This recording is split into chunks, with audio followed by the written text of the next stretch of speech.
Então, gente, eu vou dar uma olhada agora, eu vou estar olhando a apresentação. Quem quiser falar alguma coisa, tiver alguma coisa no chat, se alguém puder falar, verbalizar, eu agradeço, tá certo?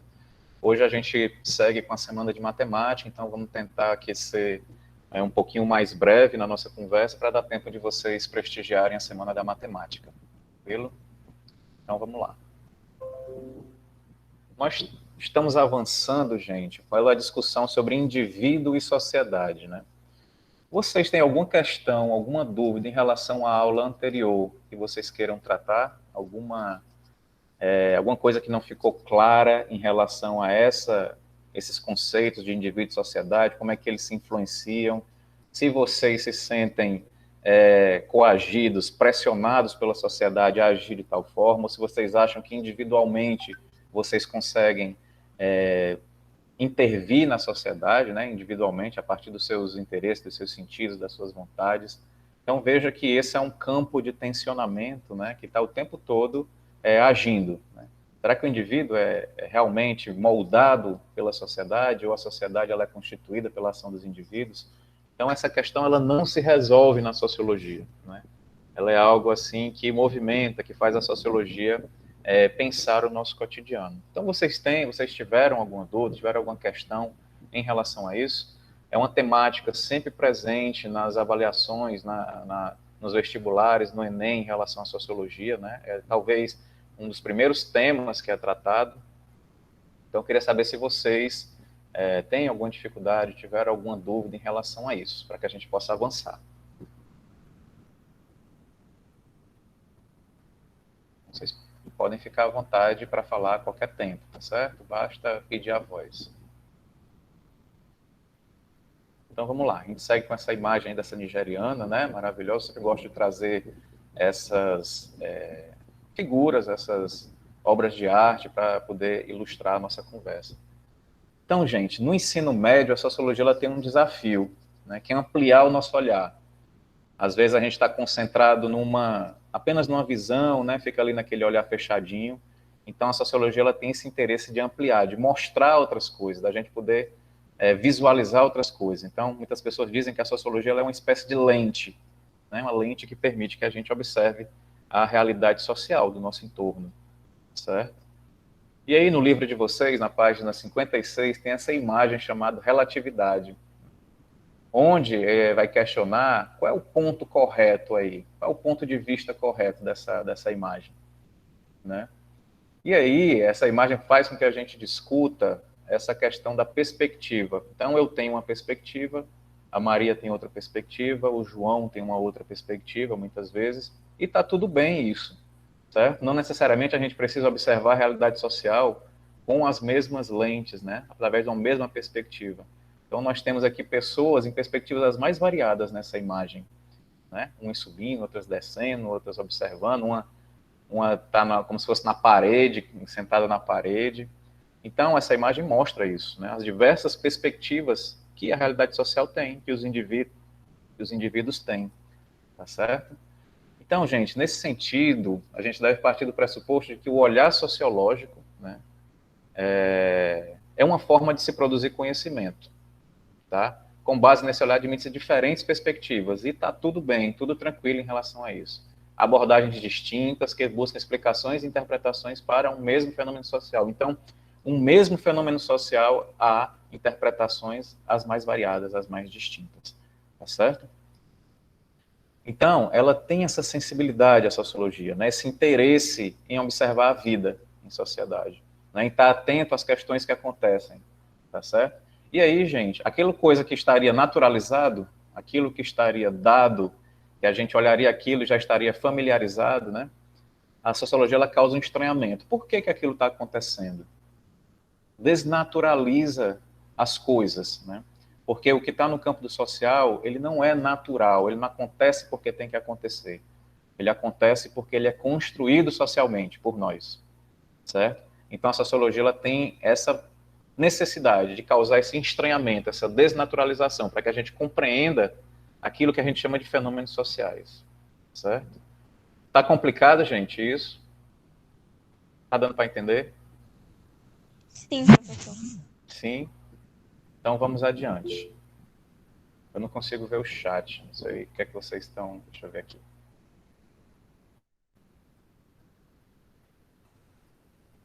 Ok. Vou voltar aqui para a apresentação. Então vamos lá. Sociologia tem essa tarefa. É fácil fazer isso? Todo mundo gosta de fazer isso? Não, né, gente? Porque é muito legal também, é muito cômodo você ter aquilo já, né, naturalizado, você achar que aquilo acontece porque tem que acontecer, e aí lidar com aquilo, também está tudo bem, né? Nem todo mundo precisa ser sociólogo, socióloga, né? Antropólogo, antropóloga, tá certo? Mas a gente precisa pelo menos conhecer, saber como é que essa ciência lida com esse cotidiano, tá? E a nossa conversa de hoje é sobre identidade, gente. Qual é a sua identidade social, né? Hoje, por exemplo, agora eu estou exercendo a minha identidade de professor, né? Eu estou nessa posição de professor, mas eu tenho também outras identidades, né? Em outros espaços, por exemplo. E aí é importante a gente voltar o olhar um pouquinho para isso na gente, né? Como é que é constituída essa identidade na qual eu estou inserido? Por exemplo, a identidade de estudante da JMF, a identidade de um estudante de uma escola profissionalizante, por exemplo. Ela tem uma série de fatores que atuam sobre isso, não é? Então, qual é a sua identidade social? Uma questãozinha para vocês refletirem. E aí, quando a gente fala de identidade, aparece, né, essa ideia do nosso registro geral, da nossa identidade, né, onde tem a nossa foto, tem a nossa impressão digital, não é isso? Mas a gente não é só isso que está expresso aí. A gente é atravessado por uma série de coisas, uma série de crenças, né, uma série de experiências que a gente vivenciou, questões familiares, né, questões políticas, uma série de coisas que nos atravessam que vai moldando a nossa identidade, tá certo? Então eu trago essa charge aí do Aedes aegypti, né, onde ele vai dizer que está em crise de identidade. Por quê? Porque horas ele é a dengue, outro momento ele é o chikungunya, outro momento ele é a tal da zika, né? Então, ele não sabe ao certo, né, qual seria a identidade dele verdadeira. Será que existe uma identidade verdadeira? Né? Porque a gente atua de diversas formas em diversos espaços, tá certo? Então, eu tenho a minha postura enquanto estudante, eu tenho a minha postura enquanto filho, eu tenho a minha postura quando eu estou no grupo de amigos, né? Quando eu estou exercendo, professando a minha religião. Então, essas identidades, elas vão sendo moldadas de acordo com as nossas experiências, né? Qual é a nossa identidade que a gente está vivenciando agora? Tá certo? Então fica aí para reflexão. Qualquer questão, qualquer dúvida, gente, pode falar, tá bom? E aí eu trago essa outra charge, né? Problematizando aquilo que a gente tem vivenciado hoje muito intensamente, que são as redes sociais. Não é isso? Então, na apresentação, um diz, eu sou o João. Oi, eu sou o João. O outro diz, eu sou o Jim. De onde é que você é? Do Facebook. E você? Hoje é muito fácil a gente dizer, né? Que a gente é do Instagram, né? Que a gente é do TikTok. Né? A gente molda uma identidade também nessas redes sociais, né? A gente vai... Professor, Pois não. licença, desculpa tá interrompendo. É porque os slides não tá passando, pelo menos para mim. Agora que passou, Oi. o senhor tava falando das charges, mas eu Aham. não tava conseguindo ver porque não tava passando os slides. Sim. Agora Só passou, depois, Mariana? agora passou. Só um tempo Passou. depois que eles vão passando. Ah, eles estão com uma espécie de delay, né? Eles estão com um tempinho para passar. Ah, você chegou a ver a charge do Aedes aegypti? Não. Não? Então eu vou fazer uma outra forma de apresentação. Tirar essa e vou colocar da tela cheia, tela inteira.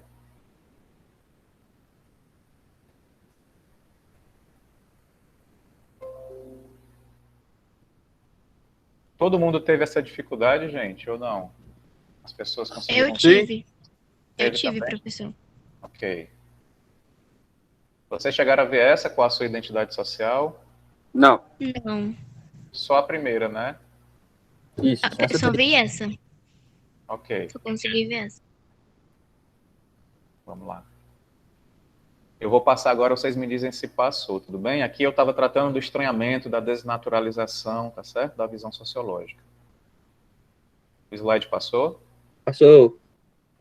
Então aqui eu questionei qual era a identidade social de vocês, né? Como é que ela era moldada. Vocês estão vendo agora aí a identidade? Sim. Sim. Sim. Pronto, acho que agora deve ter resolvido esse problema. Então, eu mostrei para vocês que nós não somos só isso, né? Essa fotografia, as informações, nosso nome, nossa filiação, nossa impressão digital. Tem outras coisas que moldam a nossa identidade, outras questões. E aí está a charge do Eds. Vocês conseguem ver agora? Sim, professor. Pronto, ótimo. Ele em crise de identidade, né? Sem saber ao certo se ele é a dengue, se ele é a chikungunya, se ele é a zika, né? Então, às vezes, isso acontece com a gente, tá bom? E aí eu estava nessa charge aí, né? Que era da apresentação, o João dizendo que era do Facebook, para o Jim, né? Na apresentação. E a gente hoje também tem uma identidade muito própria dentro das redes sociais. E aí, gente, a identidade social, ela é produto direto da nossa interação com as pessoas, entre o indivíduo e a coletividade, tá certo? Ela é o modo pelo qual os indivíduos se percebem no mundo, é a forma como eu me percebo no mundo, tá certo? E define sua maneira de interferir nele, tá? Então, eu, enquanto professor, minha identidade social de professor, ela tem uma característica de intervenção, de interação com vocês, com os estudantes, com a dinâmica da escola, né, com o conhecimento que está sendo produzido pela academia, né, pelos pesquisadores e pesquisadoras. Então, a partir daí eu vou me moldando e é assim que eu vou interferindo na coletividade. Certo? Então, gente, até ali as últimas décadas do século XX, né, a gente tinha uma identidade mais clara ali, né? Então, eu era, por exemplo, professor o resto da minha vida, eu não atuava em redes sociais, né? Eu não tinha tanta mobilidade assim, né? Não tinha tanta instabilidade. Você tinha um emprego, às vezes você ficava no emprego a sua vida toda, né? No mesmo emprego. Então, até lá, o século XX, havia uma relativa estabilidade. E a identidade, ela também mantinha essa estabilidade, né? Hoje, com a dinâmica que a gente tem, a mudança dessa identidade ela é muito mais rápida, né? Há uma instabilidade. Um dia eu estou aqui no emprego, outro dia eu estou no outro. Hoje eu faço uma formação, amanhã eu faço outra, aí eu atuo não sei onde, né? Hoje eu vivencio, professo uma religião, amanhã eu já estou vivenciando outra. Então, há uma dinâmica, há uma instabilidade, digamos assim, uma movimentação, uma velocidade maior. Isso atua na identidade nossa. Então, a gente provavelmente, né, a partir do século XX, né, ali do século passado, entrando nesse, a nossa identidade ela se molda assim muito rapidamente e também muda muito rapidamente, tá certo? Por exemplo, como eu já citei para vocês anteriormente, né, a gente estava muito concentrado na ideia de ter um trabalho assalariado, né, uma identidade de ter uma profissão, então ser uma enfermeira, ser uma médica, né, ser uma engenheira, né, ser uma socióloga, ter um trabalho assalariado, ter o meu trabalho com estabilidade. Né. Hoje em dia, me parece que essa imagem, essa questão do trabalho assalariado, ela não é uma imagem hegemônica. Assim. As pessoas talvez não tenham tanta vontade assim de ter um trabalho assalariado, um emprego formal, né, com carteira assinada, por exemplo. E aí a gente tem o fenômeno da influência digital, né, das influenciadoras, dos influenciadores, que é uma forma também de moldar a identidade, é uma coisa bem contemporânea nossa, né? Hoje, por exemplo, tem muitas pessoas, ou colegas de vocês, que certamente desejariam ser influenciadores digitais. Né? A partir da vivência das redes, desejariam ali constituir uma identidade de influenciador digital. Né? Isso é muito presente hoje. Né? Então, hoje, vocês conversando com as pessoas, vocês certamente encontrariam pessoas bastante interessadas em vivenciar essa experiência. Eu estou certo, gente? Sim, professor, isso é verdade. Ok. E aí nós temos aqui o Gil do Vigor, né? Essa figura aí que se notabilizou no último Big Brother Brasil, não sei se vocês conhecem essa figura, eu acho que ele é pouco conhecido, né, no Brasil, que imortalizou o termo "o Brasil tá lascado", e qual foi o outro? Meu Deus, eu esqueci. Depois vocês me lembram aí o que foi que ele... O Gil do Vigor, ele tem um discurso muito próprio, não sei se vocês observaram, né? Vocês assistiram esse programa? Acho que não, né? Eu assisti, Assistiu. mas eu não me lembro o que falou. Ele tem um discurso muito próprio dele. Ele dizia que vinha de baixo, né, numa situação de dificuldade social, né, uma situação de penúria, chegando até a a passar certa necessidade, e ele disse que ele gostaria de superar essa questão dele, esse problema dele, a partir da vivência do reality show, a partir da vivência do Big Brother, tá certo? Então, as pessoas, né, elas querem resolver os seus impasses, muitas vezes, ou se prover financeiramente, por meio, por exemplo, da exposição em realities, né, com a ideia do glamour, né, com a ideia também de você poder ser um influenciador. Então, ele dizia que queria superar essa dificuldade dele a partir dessa experiência na qual ele conseguiu, né, e conseguiu bastante visibilidade nesse sentido. Então, semelhante ao Gil do Vigor, é possível que as pessoas queiram superar dificuldades a partir dessa experiência aí, na internet, nas redes sociais, tá certo?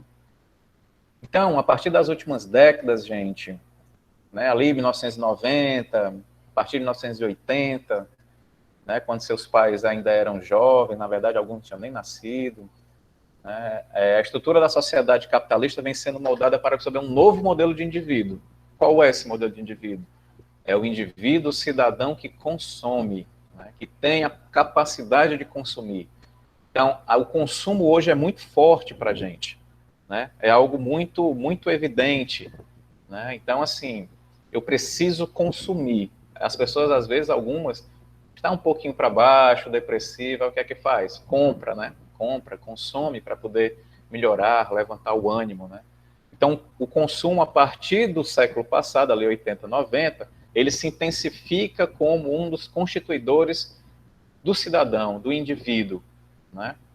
Então, vocês veem que hoje a gente tem uma necessidade gigantesca de muitas coisas, né? E assim é que o capitalismo se organiza, né? Criando essas necessidades para que a gente compre a produção que está sendo, né, gerada, né? O que está sendo produzido. Então, mesmo que não tenha necessidade prática para a gente precisa consumir para movimentar essa ciranda que é o capitalismo. Então, hoje há um estímulo ao consumo. Então, veja, você está aqui assistindo qualquer programa de televisão, o que é que aparece no intervalo, né?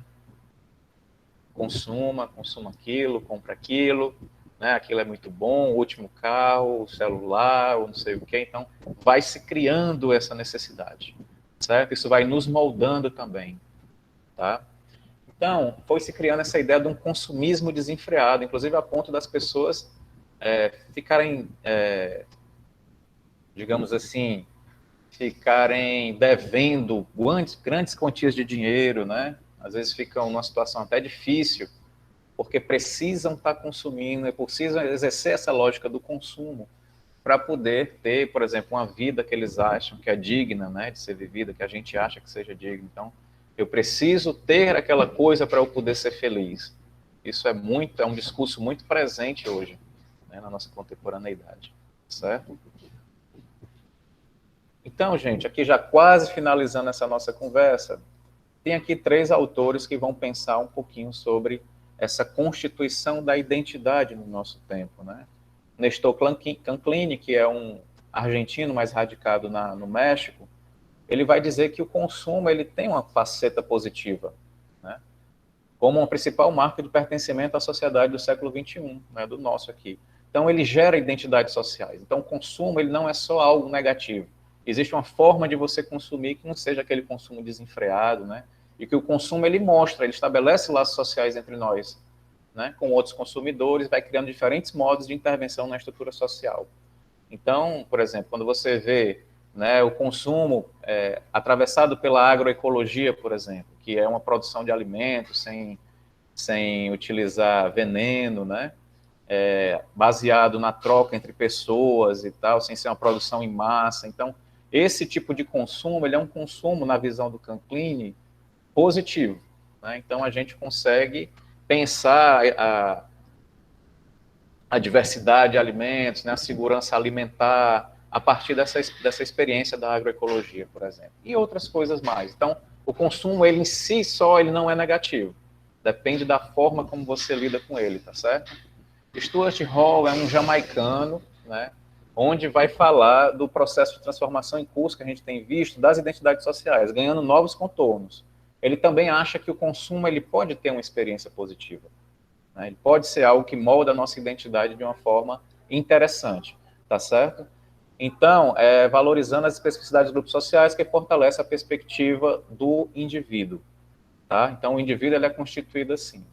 Zygmunt Bauman, né, esse polonês, ficou muito famoso aí pelo amor líquido, pela discussão do conceito líquido. Ele vai falar que o consumo ele causa uma fragmentalidade, né? Então, eu consumo aqui e muitas vezes eu posso não interagir com as pessoas que estão no meu entorno. E ele é volátil também, né? No sentido de que não tem uma necessidade presente, uma necessidade concreta, tá certo? Então, ele vai dizer que ele pode ser visto de forma positiva, né, mas que também a gente precisa ter essa atenção, esse cuidado. Hoje, a gente não consegue estabelecer laços, segundo Zygmunt Bauman, né, laços um pouco mais rígidos, né, um pouco mais fortes, um pouco mais concretos, tá certo? Então, ele vai dizer que é o modo fragmentado e volátil como as identidades vêm se desenvolvendo, não pode ser visto de forma somente positiva, né, pois as condições sólidas de reprodução da vida individual estão sendo substituídas por relações sociais e econômicas que não permite identidades coletivas perenes, né? Então, a ideia do bem comum, né, a ideia de uma identidade coletiva, ela está sendo atravessada pela individualidade, cada um querendo pensar o seu próprio, né, o seu umbigo, tá certo? Então, ele faz essa análise. Então, veja, gente, como a gente tratou ali no começo, as diversas perspectivas que tem em relação ao consumo e à construção da identidade, da nossa identidade, certo? Então, de uma maneira ou de outra, é evidente a importância da identidade social. É importantíssimo como vocês se constituem enquanto identidade social, né? Na definição do papel que vocês vão exercer na sociedade, que vocês já exercem, né? Que vocês exerceram e que vocês exercerão. Então, é importante, é necessário a gente estar atento a isso e ver se isso realmente está nos fazendo bem, né? Se isso está nos impulsionando adiante, nos potencializando, certo? Alguma dúvida, gente? Alguma questão que vocês tenham? Por mim, não. Que queiram tratar? Se ficou claro essa questão da identidade, a ideia do consumo, né? Como a gente vai se constituindo? Pois não, Cláudia? Ficou claro, professor. Ficou claro? Então, gente, são 15 para as 9, a gente teve uma conversa aqui de aproximadamente 30 minutos. Em relação às aulas anteriores, às videoaulas, ao capítulo mesmo em si do livro, vocês têm alguma dúvida, alguma questão sobre isso?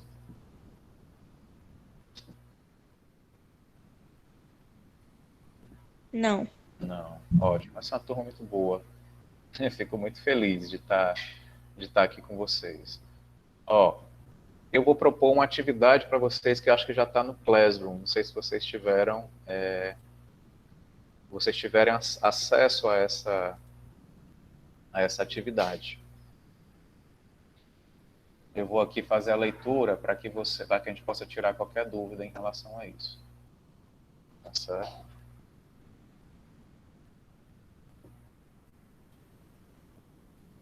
Vou fazer aqui a apresentação.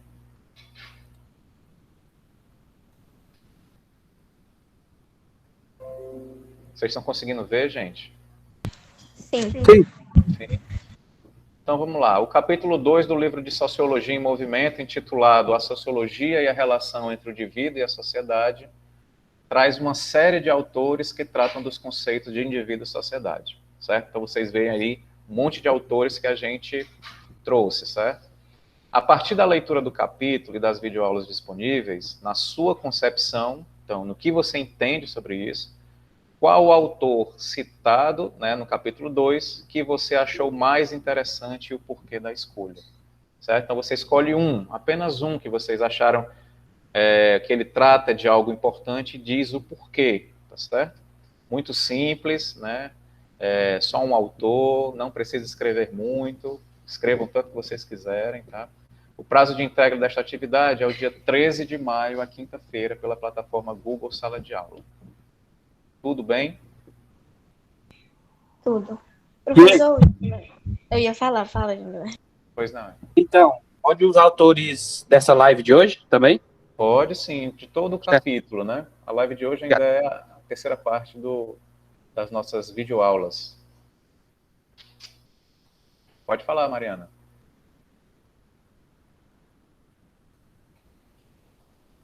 É a Cláudia, professor, que quer falar. Ah, Cláudia, desculpa. Não, eu só ia falar que o João Guilherme tava com a mão levantada mesmo. Ah, sim. Ok. Então, ficou claro essa atividade? Sim, professor. Então, pronto. Nós estamos na semana de matemática, né? Seria interessante vocês participarem, prestigiar, tá certo? Eu aqui estou à disposição de vocês pelo WhatsApp, vocês podem falar alguma coisa que vocês queiram, qualquer dúvida, tá? Essa aula, ela está sendo gravada e eu vou submeter lá no Classroom e também colocar no YouTube, tudo bem? Certo. Então, gente, se vocês não tiverem mais nenhuma dúvida, mais nenhuma questão, né, agradecer a atenção de vocês, a participação de vocês, e que possamos nos encontrar o mais breve possível, que vocês continuem se cuidando em relação aos cuidados sanitários, né, a utilização de máscara, né, a higienização das mãos, para que a gente possa superar esse momento um pouquinho turbulento o mais breve possível e a gente possa se encontrar pessoalmente lá na escola, tá bom? Então, fiquem bem e até a próxima. Tchau, professor. Bom dia. Tchau, Cláudia. Bom dia.